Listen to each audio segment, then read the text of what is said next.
Bien, buenas tardes. Sean bienvenidos a esta sesión del día de hoy, donde vamos a agotar el penúltimo tema de nuestro curso. Y el día de hoy vamos a ver lo que es el Sistema Nacional de los Derechos Humanos como aspecto no jurisdiccional, como aspecto general y sobre todo, al ser un elemento cuasi jurisdiccional. Como tal, en México ya les había referido que no existen tribunales especializados en derechos humanos, como sí lo hay en parte del sistema interamericano y desde luego en algunos países de Latinoamérica y otros que hacen el sistema interamericano europeo, como es el caso de Países Bajos, es el caso de Hungría y otras entidades por mencionar. Pero específicamente en el caso de México, no contenemos a la autoridad sobre una base jurídica en materia objetiva, en materia de tribunales, en un código procesal. Si bien la Constitución política nos otorga estas facultades de cómo vamos a establecer el Estado de Derecho a través de las acciones de inconstitucionalidad, a través del juicio de amparo, son juicios de garantías constitucionales que se promueven ante los tribunales federales, ante tribunales colegiados de circuito, ante tribunales unitarios, pero específicamente también ante la propia Suprema Corte de Justicia de la Nación. Sin embargo, no atienden a veces oportunamente a esas violaciones graves, ¿no? O sea, creo que la justicia tarda un poco más en llegar en esos aspectos. Y específicamente me faltó mencionar también las controversias de constitucionalidad, pero son estatutos que promueven básicamente, en cuanto a la acción de constitucionalidad y la controversia de constitucionalidad, las cuestiones de las leyes, cómo están estipuladas las leyes y cómo están operando esas leyes. Específicamente, el juicio de amparo sí atiende cuestiones de violaciones a derechos humanos o agravios en cuanto a procedimientos contenciosos, no contenciosos, voluntarios. Pero específicamente la protección judicial para el Estado mexicano va a consistir en interponer todo recurso sencillo, efectivo, rápido, ante jueces o tribunales competentes, pero en materia de jurisdicción y competencia judicial. Sin embargo, aquí lo referíamos con la figura del ombudsman. El ombudsman es un juez constitucional, es un juez en materia de derechos humanos. En México, la figura del ombudsman recaerá sobre el titular de la Nacional de Derechos Humanos y las comisiones estatales, respectivamente. Sin embargo, ahorita me voy a adelantar un poco a lo que vamos a ver más adelante. Eh, estos elementos de cómo están entablando a la justicia, pues no atiende como tal a la justicia, porque no es un tribunal. Finalmente la comisión no es un tribunal, es una entidad administrativa. Y desde luego, estos actos de amparo, pues son protectores y reconocidos por la Constitución política, pero también a través de los tratados internacionales, de los que México es parte. Para esos efectos, nos dice el artículo 25 de la Convención Americana de Derechos Humanos, que ese derecho debe proteger sobre actuaciones sencillas, sobre actuaciones eh, de recursos efectivos, de recursos que reconocen los propios derechos humanos a través de la Constitución política. Por otro lado, la Constitución misma, como norma interna, nos establece esa protección universal de derechos humanos durante los primeros 29 artículos que hacen a la parte dogmática de la Constitución. Sin embargo, de esos 29 artículos, se agrega el 123 constitucional que forma de un apartado especial, porque ahí va a referirse a lo que son los derechos laborales, los derechos sindicales y los derechos a los que todo empleado y referente a una relación laboral debe tener protegida. Entonces, en esta parte, los derechos fundamentales implicarán siempre esa facultad de gozar, pero también de hacer la exigencia inherente al Estado del respeto por la dignidad del ser humano y de todas las personas que por el hecho de ser personas, sin distinción, sin discriminación, pues tienen derecho a esas garantías, a esa facultad. Y desde luego el principio pro persona nos establece que a través de un principio de conducta, el Estado debe garantizar una mejor convivencia entre los ciudadanos. Por lo tanto, su tarea es proteger, respetar, promover y mantener vigentes esas condiciones necesarias para que el país funcione en un grado de armonía. Que por otro lado, todas las personas gocemos tangible, realmente ese conglomerado de derechos y subsecuentemente prevenir posibles violaciones a derechos humanos. Desde luego, la protección judicial tiene su marco y su naturaleza jurídica en el artículo primero de la Constitución Política de los Estados Unidos Mexicanos, más los 28 subsecuentes que hacen toda la parte protectora de garantías. Pero también esta Constitución que entra en vigor el 1 de mayo de 1917 sufre una reforma paradigmática al modelo interno, que es el caso de la incorporación de derechos humanos más las garantías individuales, suprimiendo el concepto de garantías individuales y sobre todo que también se reconocen a los tratados internacionales firmados por México como parte elemental y complementaria de la Constitución política.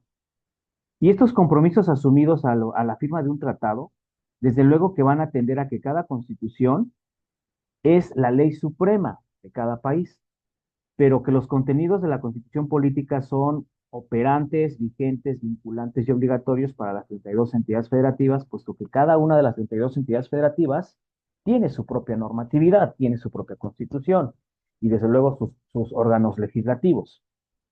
Por otro lado, el artículo 133 constitucional nos habla sobre esa supremacía por encima de cualquier estatuto jurídico y sobre todo por cualquier estatuto internacional. ¿Por qué? Porque a pesar de que el tratado internacional hay algunos tratadistas, algunos juristas y algunos abogados que la quieren poner a la par de la Constitución, yo discrepo completamente de ese criterio. ¿Por qué? Porque la Constitución política específicamente va a atender a condiciones, sí, de modificar o hacerte ver que tu ley interna está fallando. Pero por otro lado, el tratado internacional nunca puede estar por encima de la Constitución y específicamente en materia de derechos humanos, y lo recalco y lo subrayo, específicamente en materia de derechos humanos, la Constitución política podrá estar a la par de tu norma interna. Por eso la Constitución siempre será la ley suprema de todo país, más aparte, esa Constitución debe de ser vigente, debe de ser rígida, como ya lo mencionamos en algunas sesiones anteriores. Y que por otro lado, la Constitución siempre te va a dar esas disposiciones sobre las cuales va a operar el Estado de Derecho. ¿De acuerdo? Ahora, Ferdinand Lassalle ya lo decía, que la Constitución política son los factores reales del poder público, pero también es una limitante a esos factores reales del poder público, porque la propia Constitución te va a otorgar esas facultades para que hagas operar el Estado de Derecho. Ahora, de la mano de la Administración Pública Federal para garantizar esas condiciones de cómo va a operar el país, nos hablan que la Administración Pública va a estar centralizada y en otros criterios va a estar en un ramo paraestatal, pero siempre a cargo de las Secretarías de Estado, de los tres poderes de la Unión, desde luego, y sobre todo atendiendo al pacto federal. Ahora, en este sentido, ¿cuál es la protección jurídica en México sobre los derechos humanos? Bueno, entendemos que esta clasificación de los instrumentos procesales da una consagración hacia la Carta Constitucional, es decir, su documento máximo, y es un logro suficiente para realizar efectivamente esas condiciones garantistas y sobre los derechos humanos. Pero también pudiera ser que este vocablo es equívoco, ¿no? Esa consagración pudiera ser equívoco para algunas condiciones, pero hay que entender los factores reales del poder, porque a ciertas condiciones se les debe aplicar su elemento procesal. Y el derecho procesal constitucional va a atender a esos instrumentos en sentido estricto. O sea, instrumentos tutelares sobre los cuales el órgano jurisdiccional tiene que imputar cuando sea concerniente la violación y la agresión proveniente de particulares entre particulares, pero también provenientes de los tres poderes de la Unión, ejecutivo, legislativo, judicial. Sin embargo, no hay que dejar de lado y de la mano a las entidades que hacen a la administración pública, porque también ellos son omisos, también ellos son atentadores contra violaciones de derechos humanos, ¿no? Basta ver cómo están los sistemas de salud, cómo están los sistemas de agua y alcantarillado en estos momentos que hay lluvias aquí en la Ciudad de México y en el área metropolitana, al menos me refiero ahí, eh, eh, eh, en donde no se está garantizando un derecho también a una vivienda digna en cuanto a la escasez de agua que ya vivimos en semanas anteriores, ¿no? En meses anteriores. Entonces, cuando este órgano al que se le imputa la violación, ese órgano es porque ya violó y agredió a los particulares. Y desde luego la agresión puede prevenir, repito, sobre la administración pública federal, los poderes de la Unión y todo lo que hace al sistema de gobierno. Eso no significa que el particular tampoco no pueda agredir, por supuesto que puede agredir en materia de derechos humanos, sobre todo que en México me atrevo a decir que somos una sociedad un tanto despectiva con ciertos grupos, ¿no? Llámese afros, llámese discapacidad, llámese de la comunidad LGBTQI más. Entonces, en esta condición, nosotros para poder clasificar los instrumentos procesales del derecho constitucional, debemos entender que hay que diversificar esos efectos preventivos, reparadores, pero sobre todo, antes que los represivos, los preventivos. ¿Por qué? Porque nosotros no debemos de ver al derecho ya como un sistema punitivista ni represor, sino más bien social con efecto preventivo. Para eso se creó el derecho. Uno de los fines, ¿cuál es? Remediar conflictos, ¿no? Atenderlos, solucionarlos. Y por lo tanto, tomar en cuenta que el órgano jurisdiccional imparte protección por un lado, pero también otorga justicia.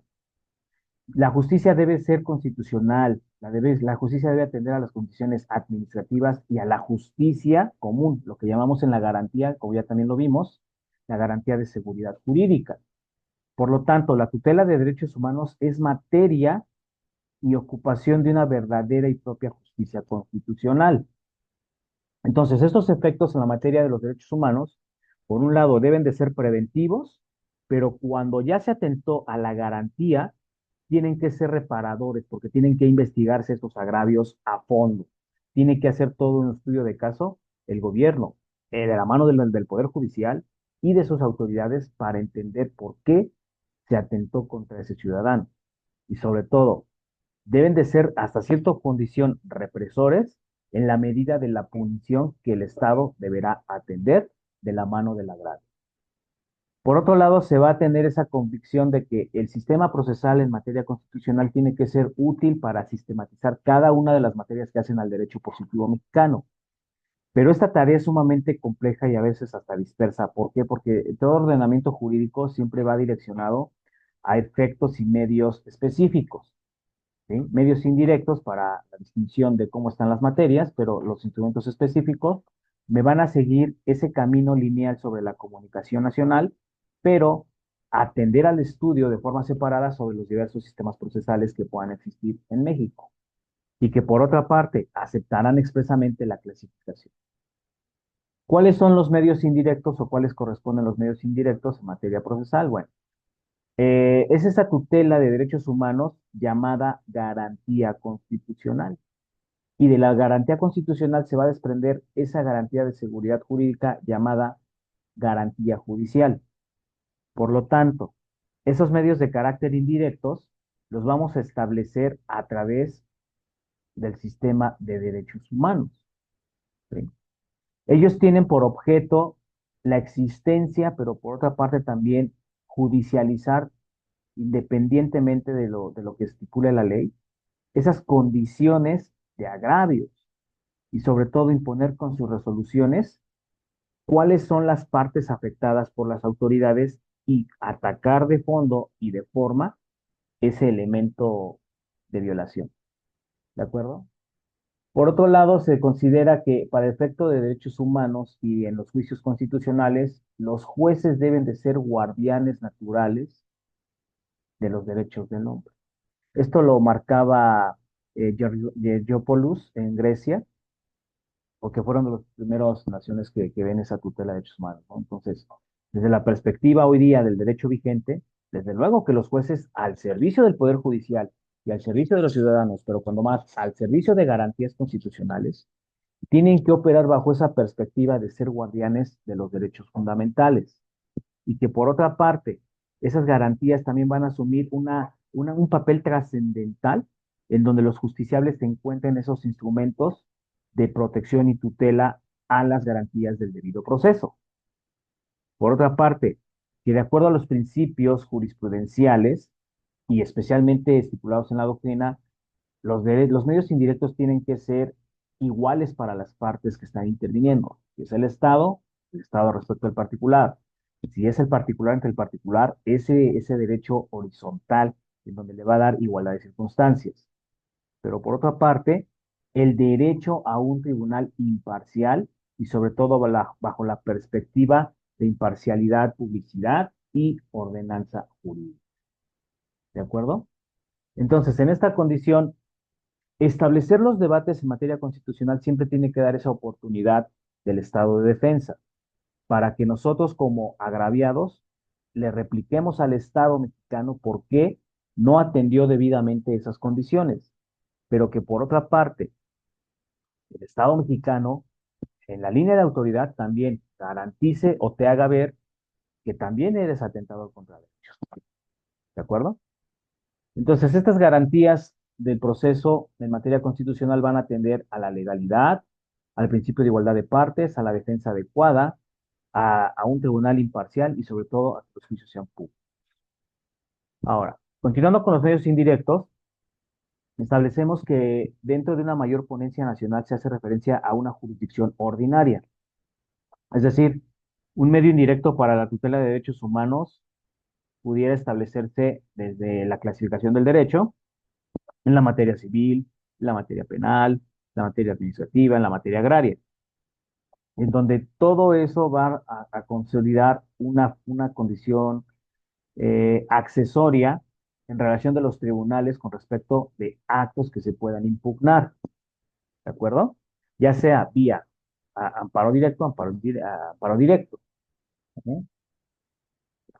Pero que a su vez se tiene que hacer un examen a fondo y sobre todo cómo establecer dentro de las condiciones judiciales la tutela de derechos. Un ejemplo sería el proceso laboral, ¿no? Que si bien la Ley Federal del Trabajo no cuenta con un código adjetivo independiente de su ley federal, es la propia Ley Federal del Trabajo quien te otorga esos elementos procesales de cómo establecer una controversia o una contienda judicial cuando tus derechos como trabajador son violentados. Hoy día, con la desaparición de las juntas de conciliación y la incorporación de los tribunales de justicia laboral, el primer paso a seguir y de materia garantista, ¿cuál será? La conciliación, ¿de acuerdo? No puedes agotar ese proceso de juicio sin antes agotar a la conciliación. Por eso, sus derechos son incorporados a los textos constitucionales, partiendo del 123, apartado A y B, para determinar qué tipo de magistratura especializada debe atender al caso en concreto y que por otro lado los órganos jurisdiccionales en materia federal deben establecer a cómo se debe representar al justiciable en ciertas condiciones. Pero para efectos también de competencia y jurisdicción serán los tribunales de distrito quienes oportunamente atenderán la primera controversia que surge entre los particulares, ¿de acuerdo? Y de ahí se van a la alzada, o sea, alzas la contienda a la siguiente instancia cuando agregas, no sé, apelación o cuando incorporas juicio de amparo. Y se va alzando la instancia hasta que a ti te satisfagan tus necesidades como ciudadano. La jurisdicción ordinaria, desde luego, va a surgir un papel importante en la tutela de derechos humanos, porque, bueno, desde Inglaterra, por ahí del año de 1947, ellos suprimen la corona en cuanto a ciertas condiciones de los ciudadanos, pero sigue subsistiendo la monarquía, ¿no? Entonces, en esa condición, Estas personas siempre deben de estar sujetas al Estado de Derecho, pero también al proceso ordinario. Hoy día en México, recordemos que no opera una monarquía, opera un sistema democrático, representativo y sobre todo social en atención a las garantías constitucionales, ¿vale? Ahora, el tercer elemento del medio indirecto es la justicia administrativa, porque si bien a veces hay actos de molestia que nos incomodan a nosotros los ciudadanos, ese proceso debe de contar como complemento para establecer las directrices de cómo opera aquí el Estado de Derecho en México. Y deben de hasta atenderse esos instrumentos específicos de protección de derechos humanos, como por ejemplo la eficacia de proteger a particulares sobre actos de autoridad del Estado mexicano. Un ejemplo de ello pudiera ser el juicio contencioso administrativo, ¿no? Que atiende contra condiciones de actos de molestia que pudieran ser susceptibles en agravios de derechos humanos. No sé, se me ocurre que un día llegue el INVEA y te cierra tu negocio porque a criterio de ellos no reúne las condiciones necesarias cuando tú tramitaste, registraste en Hacienda, estableciste todas las condiciones para que tu negocio opere y desde luego aún así el INVEA te clausura. Pues es una violación a derechos humanos. Por lo tanto, tú debes de considerar sobre qué vías vas a establecer esa contienda o esa controversia. Otro ejemplo sería pues, las clásicas multas de tránsito que de repente los agentes de la policía arbitrariamente te imponen. El ciudadano se va incluso hasta resignado, me atrevería yo a decir y a ocupar este adjetivo, se va resignado porque ya le impusieron la multa, pero por otro lado pues, no sabe que existe este juicio contencioso administrativo en donde el Estado mexicano tiene la obligación de atender tu queja y sobre todo el mal actuar de una autoridad, como es un elemento de tránsito. Y que por otra parte, te regresen o te reembolsen ese dinero que malamente te hizo pagar la autoridad responsable, ¿no? Entonces, por otro lado, también dentro de las funciones de los derechos humanos y de estos medios indirectos están los tribunales fiscales administrativos, como ya lo mencioné, y estos se crean por ahí del año de 1936 y van a atender a condiciones autónomas, pero pertenecientes al campo de la administración pública. Desde luego, el objeto de protección de estos tribunales es que los habitantes, como parte del Pacto Federal, establezcamos de manera oficiosa y flexible esas condiciones cuando sean agravios a nuestros derechos fundamentales. Por ejemplo, un requerimiento en Hacienda. Cuando tú ya hiciste la declaración, ya pagaste tus impuestos, contribuiste al gasto público, y aún así Hacienda te está requiriendo. Entonces, eso no puede suceder. O sea, ahí tendríamos que establecer ese procedimiento flexible en donde las resoluciones, por un lado, puedan impugnarse a través de los tribunales federales y si no es así, a través de la vía de justicia. ¿De acuerdo?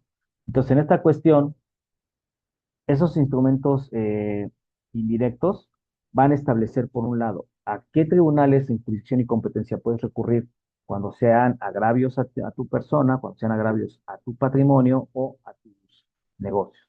Y por otro lado, que el tribunal competente atienda oportunamente esos medios de impugnación y los resuelvan asertivamente en favor del ciudadano.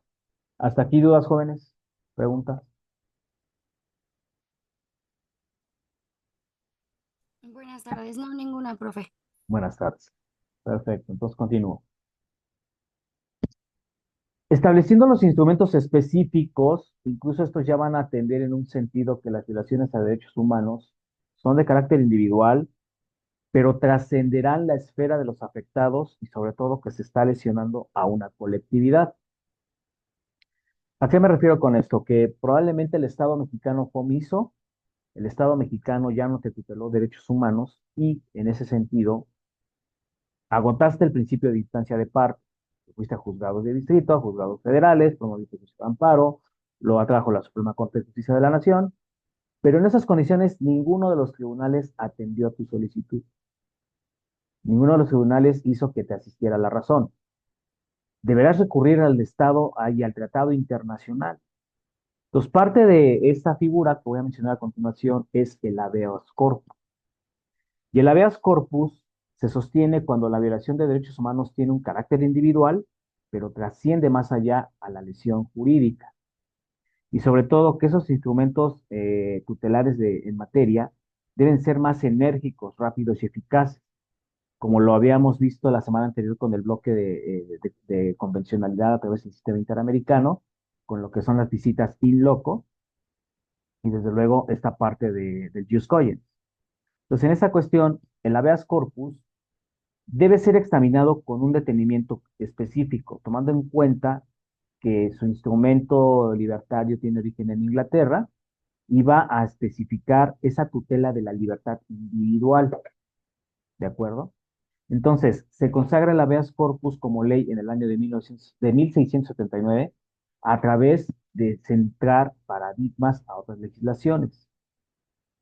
De acuerdo con estos encomiendas del habeas corpus, su finalidad es proteger a las personas contra detenciones indebidas y sobre todo que estén fuera de procedimiento o todo procedimiento judicial, ligador, que sirva como base para impugnarse en un proceso penal o contra sentencias condenatorias.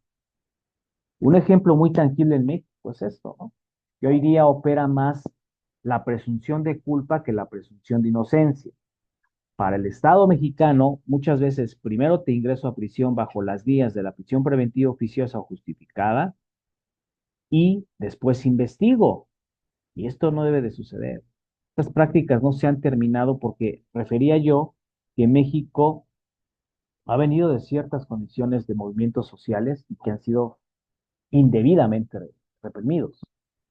Por tanto, también nos habla esta cuestión de la habeas corpus sobre la discusión de guarda-custodia de menores, el internamiento de personas con problemas de salud mental o condiciones de salud mental en instituciones de salud que normalmente deben operar por profesionales. Pero lo dijo la administración anterior en el Poder Ejecutivo Federal, que el paciente con una condición de salud mental debe de estar resguardado, cuidado y atendido en su casa. Solamente los hospitales los deberán atender cuando sean condiciones críticas, cuando ese paciente vea peligro inminente en su integridad física corporal o en la vida misma, o que también ponga en riesgo ya la seguridad integral de sus familiares en cuanto a las reacciones químicas que tiene su cuerpo. Pero específicamente atender esta cuestión de cómo el Estado mexicano sigue fabricando delitos a través de las autoridades de procuración y administración de justicia. No podemos seguir tolerando esas condiciones. Por eso la habeas corpus necesita consolidarse en México, entender para qué me va a funcionar el habeas corpus. Ahora, para discutir guarda y custodia de menores es importantísimo que hoy día ya el órgano jurisdiccional deje de emitir sentencias bajo brechas de género, porque no se atiende a la perspectiva de género. O sea, pudiéramos establecer que hoy día la perspectiva de género incluso está hasta politizada. Y en esas condiciones, los jueces ya no deben de estar bajo el amparo de que la mujer, por el hecho de ser mujer, atienda a esa guarda de menores. Tiene que atenderse al interior superior del menor bajo la Convención Interamericana de los Derechos del Menor para establecer en qué condiciones los menores pudieran estar bajo esa guarda custodia. Ahora, eso no significa que las conductas machistas sigan operando en el país y desde luego que muchas veces el cuidado de los menores está mejor a cargo de la mujer. Entonces, en esta razón, atenderemos a cómo establecer los vínculos filioparentales en donde ese menor no pierde identidad familiar, ni con una progenitora ni con su progenitor. Entonces, combatir esa legalidad de detención y de los principios de libertad resulta a veces hasta contradictorio porque le corresponderá la carga de la prueba a la autoridad a tratándose de delitos, que la carga de la prueba pues, le corresponderá al Ministerio Público porque es el órgano administrativo que está acusando, pero que también pueda detentarse esa cuestión de libertad sobre la legalidad de una persona que ha sido privada por el Ministerio Público o por la Policía de Investigación indebidamente, debiendo acatarse solamente la solicitud por orden de un juez. Esto atiende mucho al artículo 16, 17 y 20 constitucional. Por tanto, también discutir con frecuencia sobre esas cuestiones de guarda custodia para menores debe combatir esos sesgos judiciales y de la perspectiva de género para que se regulen adecuadamente los instrumentos específicos, sobre cómo se va a incorporar esas limitantes a lo que son el régimen de visitas y convivencias, a las pensiones alimenticias, y en donde nosotros establezcamos esa condicionante del por qué tenemos que obligar a los acreedores alimentistas a exigirle al deudor alimentista que se haga cargo. ¿De acuerdo? Ahora, por otro lado, México a través del juicio de amparo establecerá esas directrices de cómo respecto de restricciones, maltratos y vejámenes se debe recurrir a la habeas corpus, que pudiera también extenderse a las continuaciones del proceso penal. Y las cuestiones ex oficio, cómo deben de comprobar que inminentemente se está sufriendo coacción a una libertad condicional. Específicamente, la habeas corpus va a atender en México, en el modelo mexicano, a esas garantías de libertad que ya previamente acordamos en sesiones. Desde luego que la procedencia del habeas corpus necesita de casos excepcionales y donde sea evidente que se ha cometido un acto de inconstitucionalidad. ¿Para qué? Para que de acuerdo a esa libertad personal se pretendan restituir los derechos eh, violentados a través de los medios instrumentantes de carácter ordinario. Entonces, el habeas corpus lo vamos a definir o se lo vamos a entender como un instrumento complejo, un instrumento que va a poner freno al poder del Estado, pero desde una perspectiva estrictamente garantista, en donde sus dimensiones y funciones van determinados al alcance de la función reparadora, a la función preventiva y a la función correctiva. ¿Por qué? Porque de acuerdo para restablecer la libertad de una persona que ha sido ya violentada en sus derechos humanos, necesitamos analizar los efectos procedimentales y desde luego esos efectos que la autoridad competente ha violado de acuerdo a las formalidades que la ley nos ha estipulado, sea norma interna, sea tratado internacional. ¿Y jóvenes? Entonces, ¿qué buscan estos tres ejes rectores de la habeas corpus? Lo preventivo, lo reparador y lo correctivo. Bueno, por un lado, lo preventivo siempre va a buscar que la persona que ya vio amenazado su libertad, dentro de una posibilidad se haya operado una función restrictiva adecuada, pero si no es así, la función correctiva va a evitar el agravio en la forma en que se haya condicionado esa privación de la libertad y que se debe tratar sobre un efecto destinado para evitar una expansión más ilícita a todas las condiciones que la norma incumple. ¿De acuerdo? Ahora, el segundo criterio del instrumento específico va a atender a las condiciones del juicio de amparo y los fundamentos de seguridad. Bueno, el juicio de amparo, si bien tiene su origen en México, parte como base modelo el habeas corpus inglés. Pero en este caso, el juicio de amparo se trata de un juicio de garantías de acción y que a través de los recursos de impugnación lo podemos implementar en nuestra Constitución a partir del año de 1841. Ahora, que dentro de la esfera nacional, recuerden que México ha sufrido varias reformas, no solo al modelo interno, sino a las leyes internas, en cuanto a las reformas, de ahí que se promulgue en 1847 un acta de reformas y que con Mariano Otero surja esta figura de juicio de amparo. Nuestro maestro procesalista Gómez Lara nos señala que es extraordinaria la complejidad del juicio de amparo mexicano porque no solo va a tutelar los derechos de la persona humana, sino también va a establecer el control de legalidad constitucional sobre todo ordenamiento jurídico y sobre todo acto de autoridad que el Estado mexicano ejecute. Por eso el juicio de amparo va a establecer tres sectores, ¿no? El amparo vía instancial, uninstancial, o el amparo bistancial contra sentencias definitivas de tribunales judiciales o administrativos. Por eso es que el amparo, ustedes lo van a ver más adelante cuando lleven esta asignatura, se divide en amparo directo y amparo indirecto.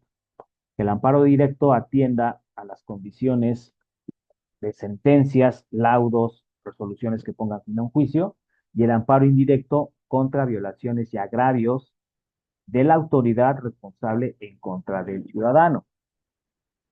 Y sobre todo que esta parte instancial del amparo contra cualquier autoridad, ya sea judicial o administrativa, va a atender a esas disposiciones de la ley, lo que llamamos también el amparo contra la ley.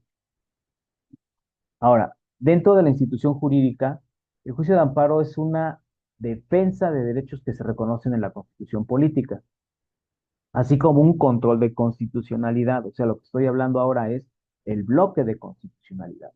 La semana anterior hablábamos del bloque de convencionalidad con el sistema interamericano, cómo atiende a esos agravios. Bueno, pues ahora vamos a hablar del bloque de constitucionalidad y que de la mano del control difuso, el juicio de amparo opere contra esas actuaciones de las autoridades judiciales, administrativas e incluso legislativas, porque parte del control difuso atenderá a esos tres poderes de la Unión que hacen el Estado mexicano y que los criterios para promoverlo o sustanciarlo sean cuando exista un daño actual, personal y directo, ya sean personas físicas o personas jurídico-colectivas, aquí entre paréntesis lo pongo como personas morales. Entonces, el tercer instrumento específico será el recurso constitucional, que a través de ese vocablo austriaco-suizo Verfassungsbeschwerde, literalmente se llama queja constitucional. Y tiene este acuerdo específico de la tutela de derechos fundamentales, pero que parten de los estados europeos, del modelo europeo, específicamente en Alemania, con el famoso derecho teutón, en donde se va a dar un desarrollo muy específico y apreciable en cuanto a la ley orgánica de cómo debe operar un órgano federal. Entonces, en esta cuestión, el recurso constitucional también se traduce no nada más en la cuestión jurisdiccional, sino en una acción popular y debe ser interpuesto por el afectado. Si lo traducimos al juicio de amparo, solamente la persona agraviada puede promover el juicio de amparo, aunque hay una estipulación que nos dice que el tercer interesado, cuando se ve afectada su esfera jurídica, puede también interpelar y participar en esa contienda de amparo. ¿De acuerdo?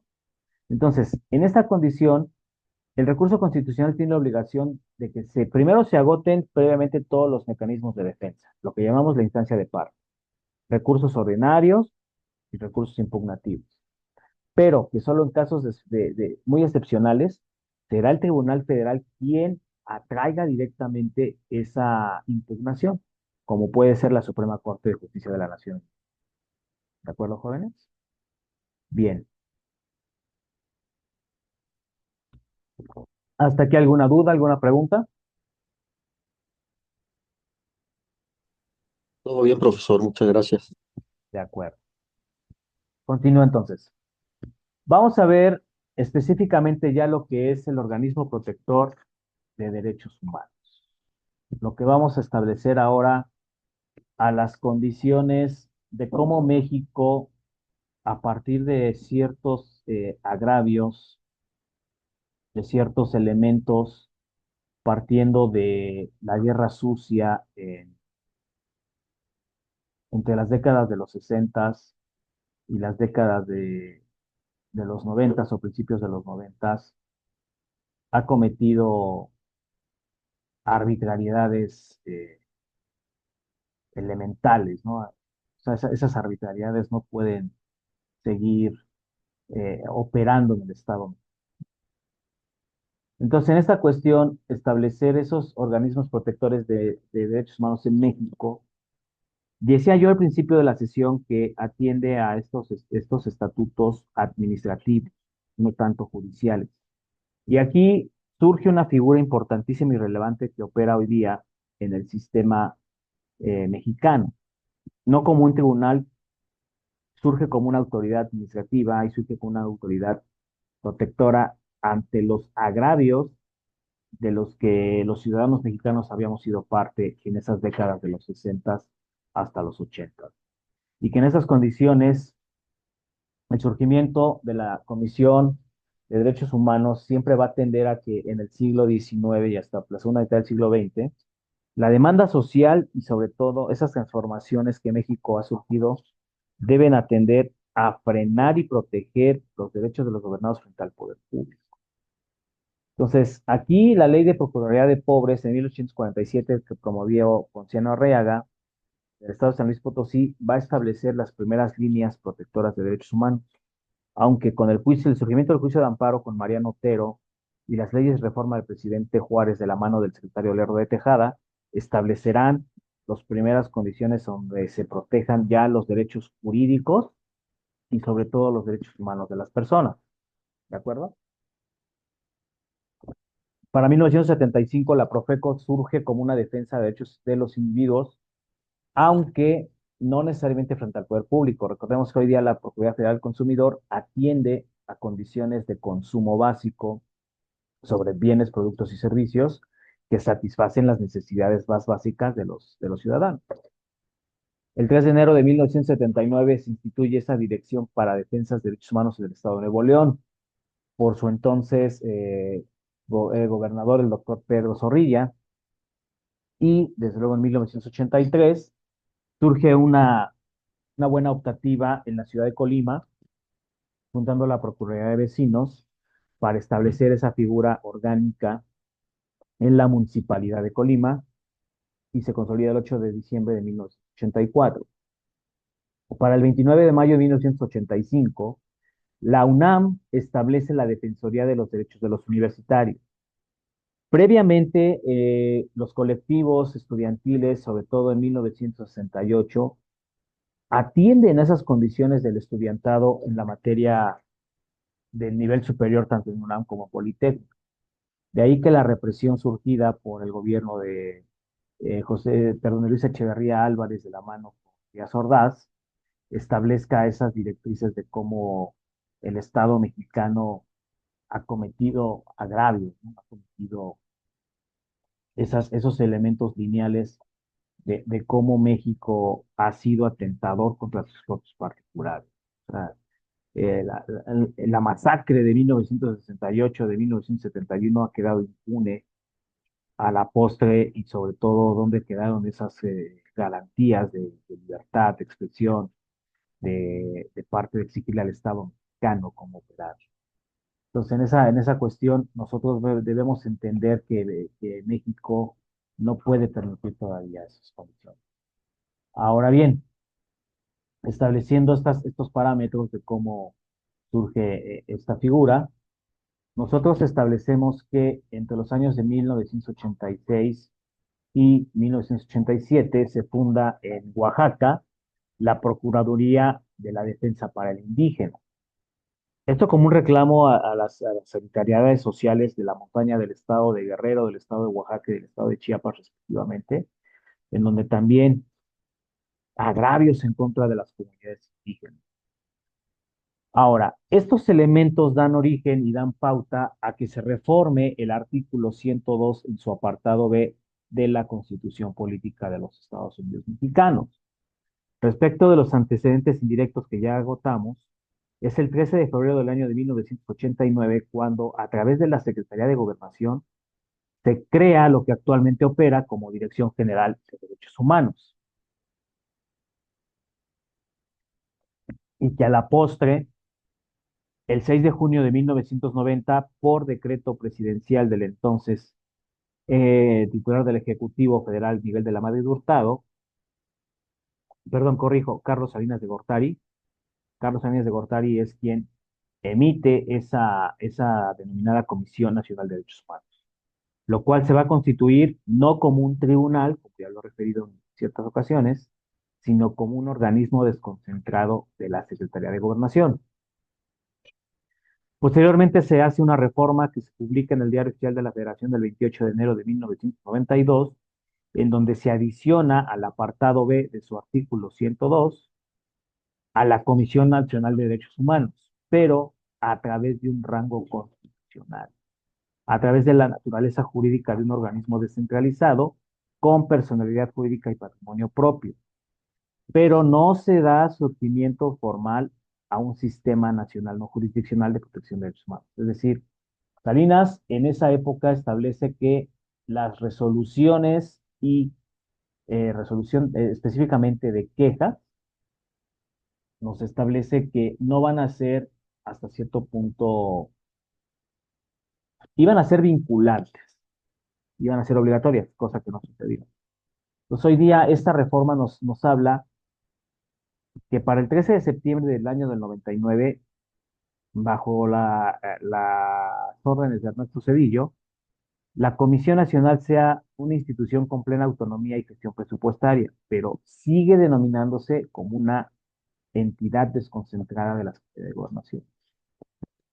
Entonces, en esta condición, la autonomía y gestión presupuestaria modifican de su nombre de Comisión Nacional de Derechos Humanos por la Comisión Nacional de los Derechos Humanos. Pero, cuestión de semántica. Como parte de esta reforma se constituye un avance en la función del ombudsman en México, pero como lo agotamos ya en sesiones anteriores, recordarán que les hice la precisión que el ombudsman no es un juez. El ombudsman solamente se encarga de vigilar, investigar, supervisar y resolver quejas por parte de los ciudadanos en contra del poder público. ¿A través de qué? De la Comisión de Derechos. Entonces, ¿cuál es la importancia de la Comisión de Derechos Humanos? Vamos a establecer esas condiciones de cómo se estipula su función, más que jurisdiccional, su función orgánica. Es decir, que su objeto es establecer un organismo público autónomo con objeto de proteger la observancia de los derechos humanos ante procedimientos ágiles, pero a la vez informales, porque resulta solamente de la formulación de recomendaciones. Por eso este papel de la Comisión de Derechos Humanos es hasta cierto punto relevante, pero jurisdiccionalmente inoperante.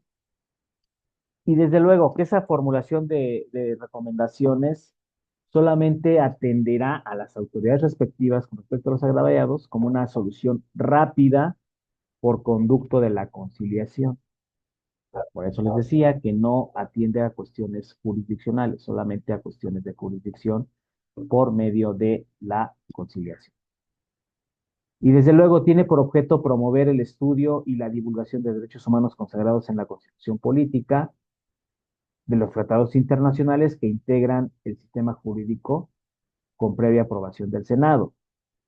Su naturaleza jurídica parte del artículo 102, apartado B constitucional, pero establece esas condiciones de cómo va a ser un organismo constitucional autónomo como parte del poder público, pero que no se encuentra encuadrada ni al organismo constitucional, pero tampoco al poder público, sino más bien no recibe instrucciones o indicaciones por parte de la autoridad de servidor público alguno. En esta inteligencia, la gente que integra la Comisión de Derechos Humanos es gente especializada así en la materia, pero atenderá solamente a las condiciones de la propia comisión, no del gobierno federal. Entonces, en ese estatuto siempre va a tener esas autonomías o esa autonomía, porque de acuerdo con los principios de París, se va a establecer su funcionamiento e independencia de las instituciones nacionales de protección y promoción de derechos humanos. Por eso la comisión muchas veces atiende las quejas de los colectivos no gubernamentales cuando el Estado mexicano ha sido inoperante y desde luego cómo es que establece esas condiciones. Esa naturaleza jurídica se consolida el 13 de septiembre del año 1999 cuando se reforma su artículo 102 constitucional apartado B, en el que se le otorga esa autonomía de gestión presupuestaria, personalidad jurídica propia y patrimonios propios. ¿Qué atribuciones tiene la comisión? Bueno, por un lado, recibir quejas sobre presuntas violaciones a derechos humanos.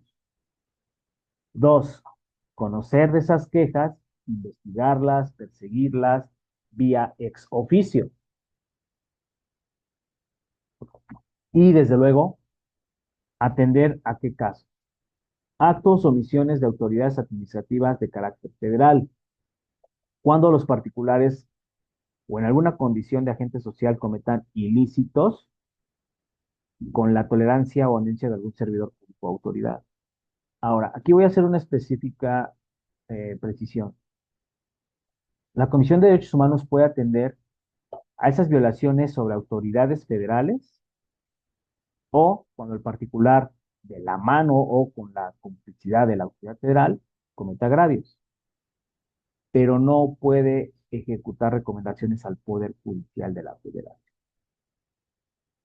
muy a nuestro pesar, porque para eso, bueno, ya establecimos que los mecanismos de control constitucional los ejerceremos a través del juicio de amparo o los medios de impugnación. Entonces, en esa condición, particularmente va a atender también a condiciones de la integridad física de las personas, ¿sí? Cuando ilegalmente también se cometan actos ilícitos. Formular recomendaciones de carácter público, pero no vinculantes.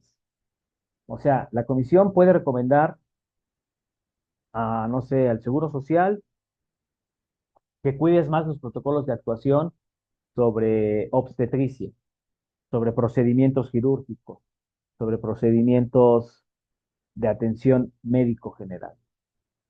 Pero en realidad no te está,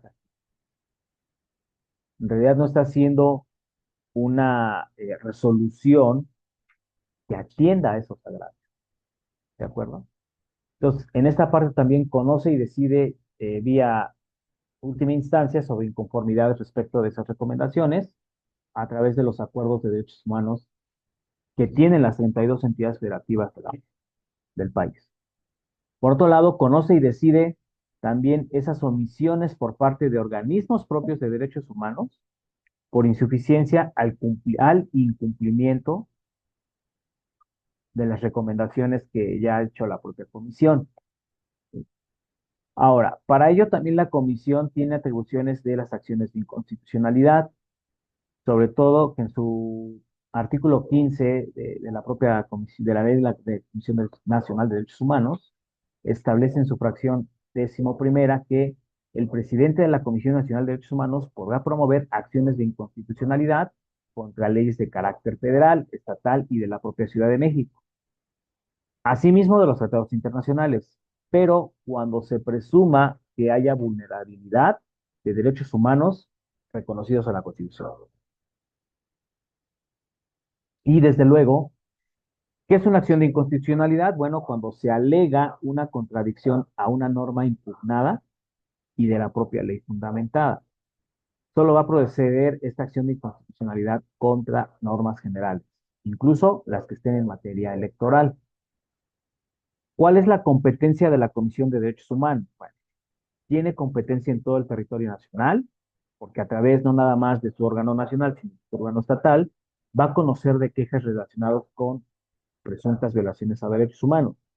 Y cuando estas son imputadas a las autoridades y servidores públicos de carácter federal, estatal y municipal, pero con excepción de los del Poder Judicial de la Federación.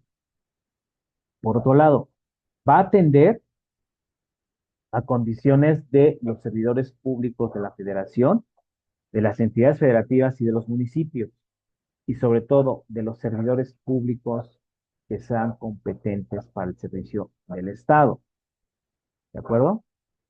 Tiene una facultad de atracción porque ya sea de acuerdo por omisión o inactividad, la Comisión Nacional considera que el asunto debe ser relevante, y sobre todo que el organismo estatal puede tardar mucho en expedir su recomendación. Por eso, la Comisión Nacional puede atraer, vía ex oficio, lo repito, la queja estatal o la queja municipal, porque muchas veces estos dos organismos no atienden adecuadamente a las quejas que se suscitan dentro de las entidades federativas.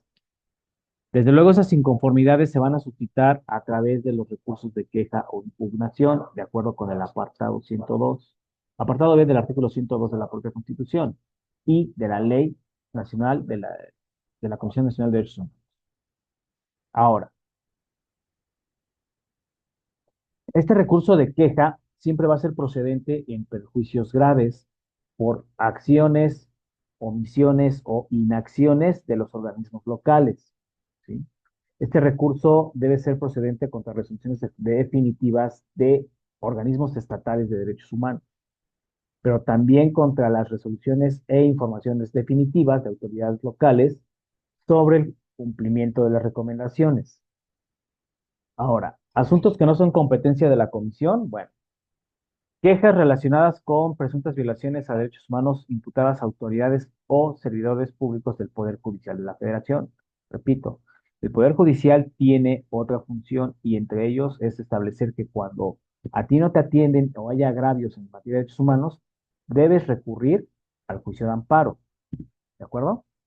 Ahora, actos y resoluciones de organismos y autoridades electorales, resoluciones de carácter jurisdiccional, consultas formuladas por las propias autoridades o particulares sobre la interpretación de disposiciones constitucionales y legales, cuestiones jurisdiccionales de fondo y conflictos entre partes, porque para eso están las autoridades competentes en la materia.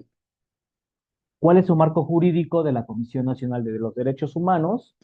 Pues la propia Constitución Política, porque ahí se desprende su naturaleza jurídica, su propia ley, porque ellos tienen su propia ley, su reglamento interno, el reglamento de transparencia y acceso a la información pública, el reglamento sobre el Premio Nacional e Internacional de Derechos Humanos, el Estatuto Civil de Carrera de la Comisión y los reglamentos. Entonces, en esa condición, la Comisión de Derechos Humanos sí contiene cuerpos jurídicos, desde luego, porque tienen que atender esas condiciones estatutarias de la norma, pero también establecer ese reconocimiento a las garantías constitucionales. Por eso el marco normativo de la Constitución y en atención al artículo 102, apartado B, que crea a la Comisión Nacional de Derechos Humanos, parte también de establecer esos estudios de casos prácticos al Sistema Universal de Derechos Humanos, al Sistema Interamericano de Derechos Humanos.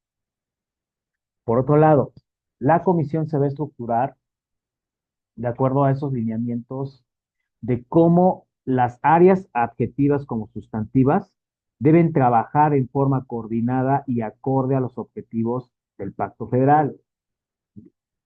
¿Cómo se integra la comisión? Pues a través de una presidencia, que en este caso es el ombudsman, un consejo consultivo, una secretaría técnica, las visitadurías generales, que son las que hacen ese trabajo de campo para establecer cómo se están violentando derechos fundamentales, la Secretaría General, la Oficialía Mayor, una unidad de igualdad y equidad de género, una Secretaría General y, desde luego, el Centro Nacional de Derechos Humanos.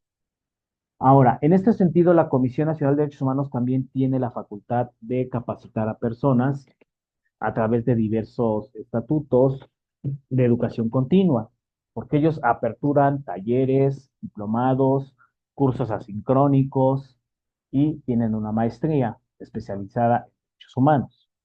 Ahí les paso el tip. Ahora, ¿cómo se tramita una queja? Partiendo de que la queja es esa manifestación verbal o escrita que se realiza por una o varias personas que van a describir actos o omisiones que hayan sido cometidos por autoridades, servidores públicos de carácter federal, y repito, con la excepción de los del Poder Judicial, se deben estimar violatorios y se necesita la intervención de la Comisión de Derechos Humanos. ¿Cómo se debe interponer la queja? Bueno, la queja la puede interponer cualquier persona u organización no gubernamental. Aquí recalco, no gubernamental, en donde se presuma que haya sido violaciones a derechos humanos cometidas por autoridad.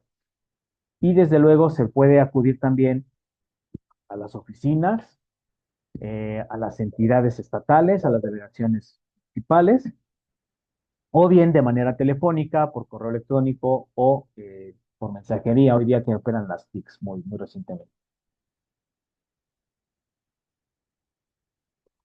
¿Qué debe de llevar mi queja? Pues desde luego los datos mínimos de identificación del agraviado, es decir, todos sus generales, tu firma o en el caso de ser analfabeta, tu huella digital.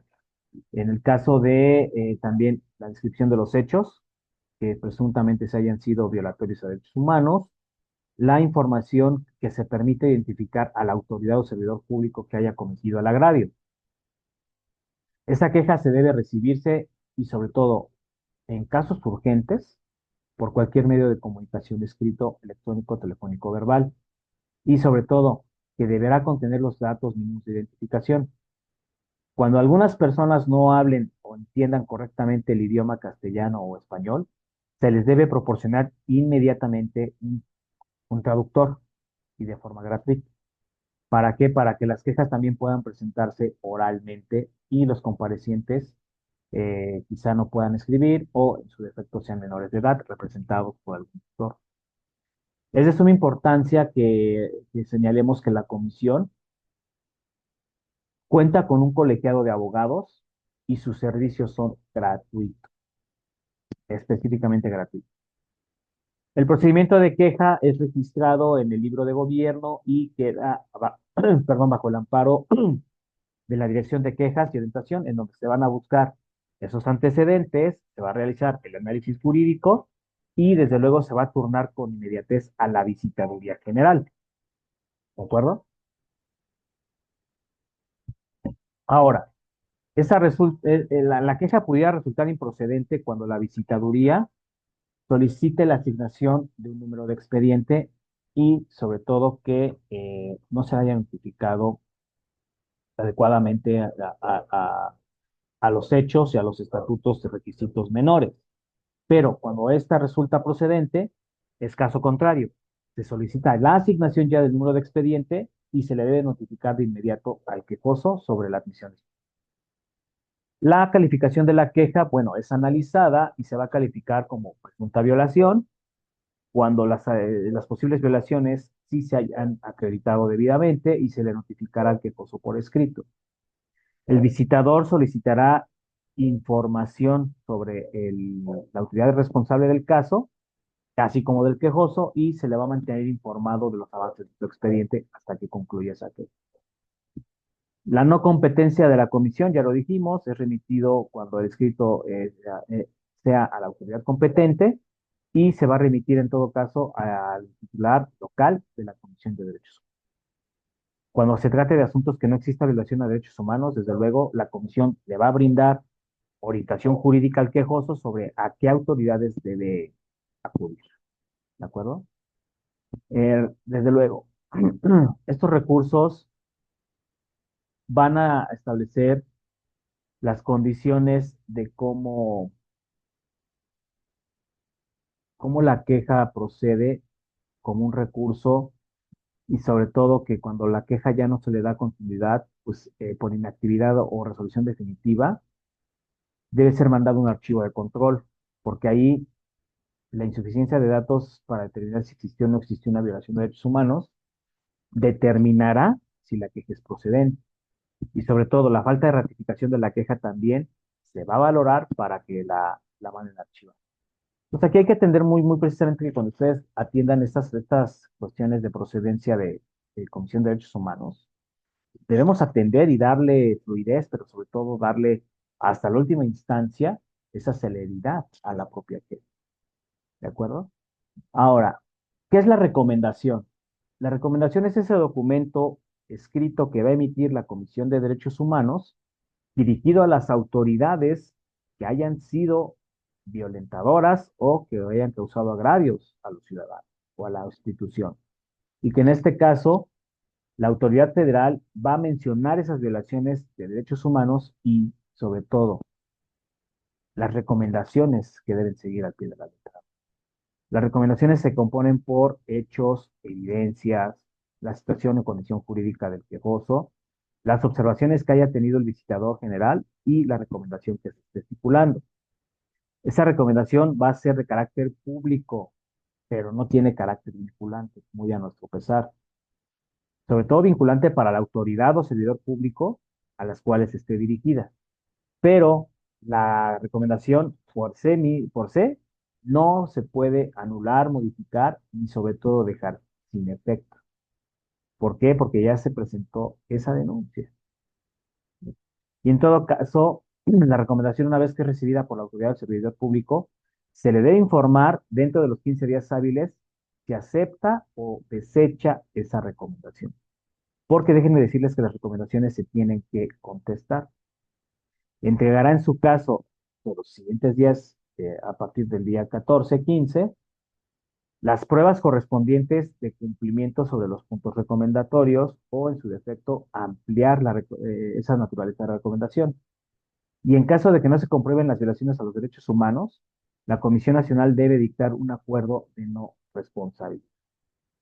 Entonces, estas recomendaciones son propuestas bajo la diversidad de autoridades que existen en el país para, en el ámbito de competencia de cada uno de ellos, promover cambios y modificar disposiciones legislativas y reglamentarias sobre la aplicación de prácticas administrativas, pero también que la propia comisión redunde en una mejor protección de derechos humanos.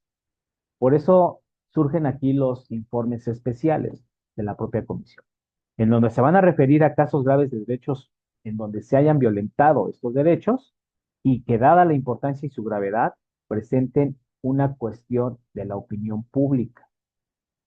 Desde luego, en ellos se detallan antecedentes, acciones, obstáculos y casos específicos, pero así también como los logros, conclusiones y las propuestas como resultado de un proceso de investigación. Por eso les decía que la Comisión Nacional tiene la obligación de investigar, perseguir, sobre todo protocolizar, más no judicializar nada que, ¿de acuerdo? Entonces, en este sentido, aquí concluimos la sesión del día de hoy, al amparo de que ustedes se lleven esta reflexión y sobre todo que visiten la página de la Comisión Nacional de Derechos Humanos, porque ahí están un cúmulo de quejas que ellos hacen público a través de redes sociales, a través de los canales de comunicación de la propia comisión, de la opinión pública, de los noticiarios, y vean el impacto que debe tener este organismo administrativo para las autoridades, para el propio Estado mexicano, y que sería tarea ya entonces revisar a la Constitución para crear un tribunal de carácter constitucional. ¿Hasta aquí alguna duda, alguna pregunta? No, profe, ninguna. Gracias. Todo Per- bien, profesor, muchas gracias. Perfecto, jóvenes. Pues entonces aquí cerramos la sesión. Les deseo un excelente domingo y pásenla bonito. Muchas gracias.